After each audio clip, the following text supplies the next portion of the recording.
la paix de Dieu soit avec vous.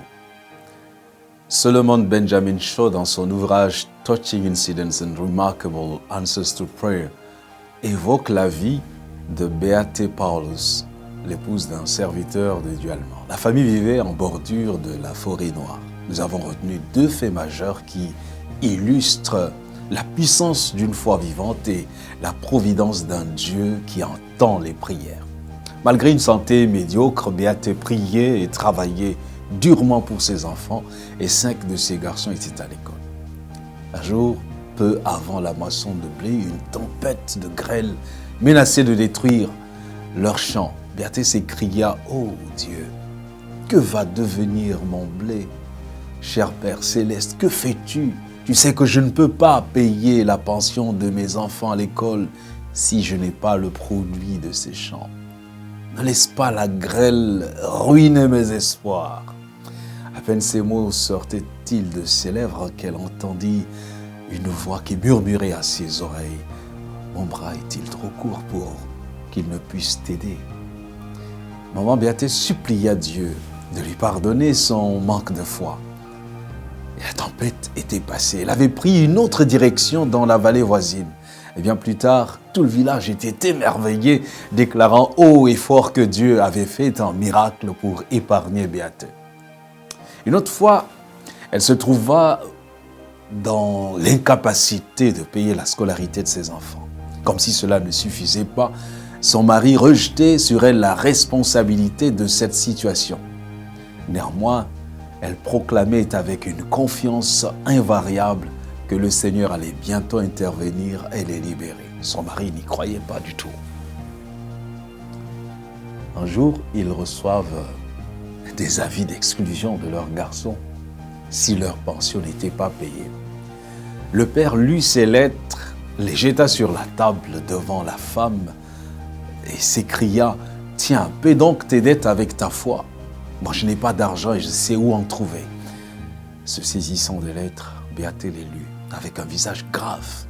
Elle répondit fermement à son mari « Tout va bien.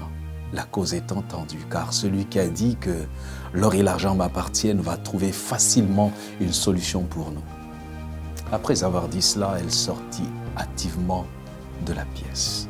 Son mari pensa qu'elle allait peut-être voir un ami qui les avait aidés auparavant, mais il se trompait. Cette fois-ci, elle est allée dans sa salle de prière. Elle étala devant Dieu les fameuses lettres et lui parla des moqueries de son mari. Elle déclara ensuite qu'elle ne pouvait pas croire qu'il l'avait abandonnée, ni qu'il se serait détourné d'elle. Pendant ce temps, son mari l'attendait. La nuit vint et elle n'apparaissait toujours pas. Sa fille aînée est allée l'appeler, mais sa mère lui répondit « Prenez le temps de manger sans moi, j'ai autre chose à faire. » Il y restait toute la nuit. Le matin, il y était toujours. Puis la porte s'ouvrit et elle sortit, le visage rayonnant. La plus petite de ses filles, courant dans ses bras, les bras de sa mère, lui demanda « Maman, que s'était-il passé? Est-ce que les anges ont apporté l'argent ?» « Non, mon enfant, je suis absolument certaine que la fin de notre souci d'argent est proche. » À peine termina-t-elle cette phrase que soudain une dame entra et dit « Le maître de l'auberge des Tilleuls m'envoie pour chercher la femme du pasteur. Il veut la voir urgemment. » Elle partit rencontrer donc l'hôtelier qui lui dit « Je n'en connais pas la raison, mais la nuit dernière, je n'ai pas pu dormir. J'ai plusieurs centaines de pièces d'or dans mon vieux coffre et toute la nuit, j'ai été hanté par l'idée que vous aviez besoin de cet argent et que je devais rapidement vous le donner. C'était impératif. Et si c'est bien le cas, prenez-le et ne vous en faites pas pour le remboursement. » Mari et enfants étaient à la maison attendant la mère avec impatience. Et sur chacune des lettres, elle posa un paquet d'argent et s'écria « Regarde, et maintenant, crois que mettre sa confiance en Dieu n'est ni une folie, ni une idée en l'air. »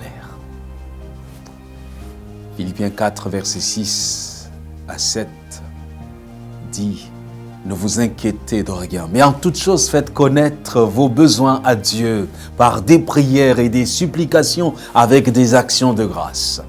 Et la paix de Dieu qui surpasse toute intelligence gardera vos cœurs et vos pensées en Jésus-Christ. C'est vrai, je l'ai expérimenté. J'ai vu Dieu faire l'impossible pour des femmes désespérées, pour des hommes abattus. Toi aussi, tu peux expérimenter des réponses miraculeuses à tes prières. Dieu n'est pas loin, rien ne lui est impossible, peu importe ce que tu traverses. Parle à Dieu dans le secret de ta chambre. Ne te laisse pas vaincre, ne te laisse pas faire, ne te décourage pas. Ne lâche pas Dieu jusqu'à ce qu'il te bénisse. Comme Jacob, comme Beate Paulus, comme Anne, comme la reine Esther, lutte avec Dieu et marche dans la victoire de la foi. Ne laisse personne te décourager. Et mon Dieu pourvoira à tous vos besoins selon sa richesse avec gloire en Jésus-Christ. Que Dieu te bénisse.